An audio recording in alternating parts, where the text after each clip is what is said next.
Welcome to History in 6, a place where we sample history in 6-minute increments. I'm your host, T. Melendel. Today we're going to discuss the Boston Massacre. Time is short, let's jump into it. The day was March 5th, 1770. The incident began when a dispute arose between a British soldier, Private White, and a 13-year-old wigmaker apprentice, Edward Garrick. Edward had been harassing a British officer for failure to pay for services. The officer, unbeknownst to Edward, had paid, so the officer just decided to ignore the imprudent boy. Private White, on the other hand, decided to call out Edward and told him to be more respectful of the officer. Mutual insults were exchanged, eventually climaxing when White struck Edward on the side of the head with his musket. This incident led to a crowd gathering around Private White, harassing him for striking the boy. As time passed, the crowd grew increasingly hostile, insulting the private, daring him to fire his weapon. Private White, feeling threatened, moved to the steps of the customs house and sought assistance from Captain Thomas Preston. Preston, with 8 of his men, arrived, forming a semicircle around the private. Tensions continued to grow as Preston ordered the crowd to disperse. The situation reached its boiling point when a snowball struck a soldier, knocking the weapon out of his hand. A shot was fired. The soldiers opened fire on the crowd. 11 in the crowd were hit by gunfire. 3 died instantly. 2 more in the coming days. Preston ordered the 29th Regiment to the spot and formed a defensive formation in front of the State House. Acting Governor Thomas Hutchinson was summoned, and he was able to make his way to the balcony of the State House and restore order by promising a fair inquiry into the shooting if the crowd were to disperse. The aftermath was marked by widespread outrage and political turmoil. Governor Hutchinson indeed ordered an investigation, and the British authorities arrested the soldiers involved. They faced trial for violating the Riot Act. You see, under British law, soldiers couldn't fire against civilians without a previous reading of the Riot Act. The Riot Act was a law passed by British Parliament in 1714 aimed at quelling unruly public gatherings and preventing riots.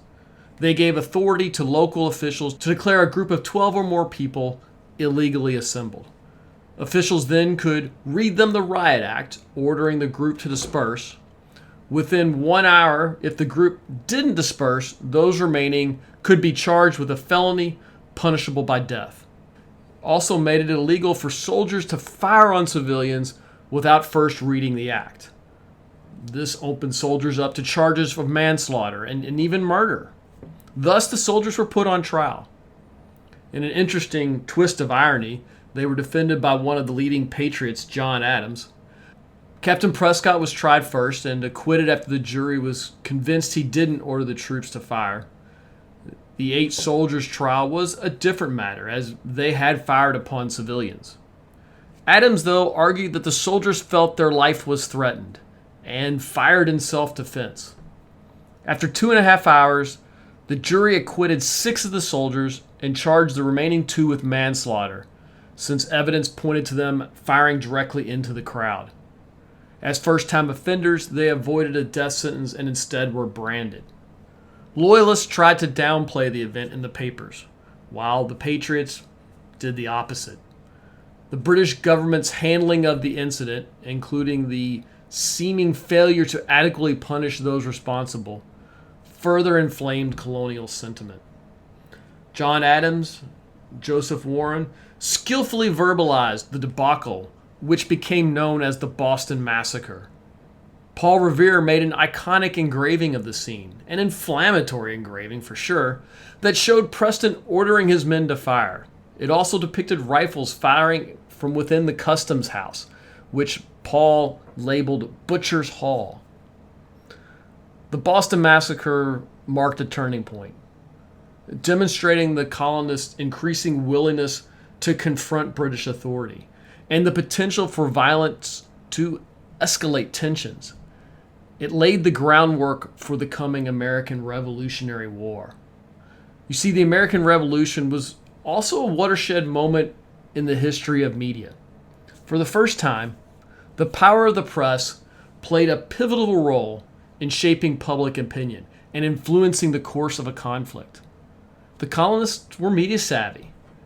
There was a proliferation of newspapers, printing presses, and no shortage of inflammatory writers fueling public discontent. The British found themselves ill-equipped to counter this media onslaught.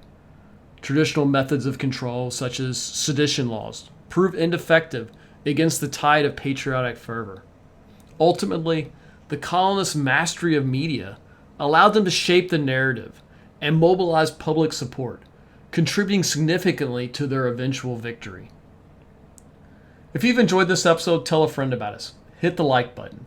If you haven't already, subscribe to get future content. And as always, have a great day if you want to.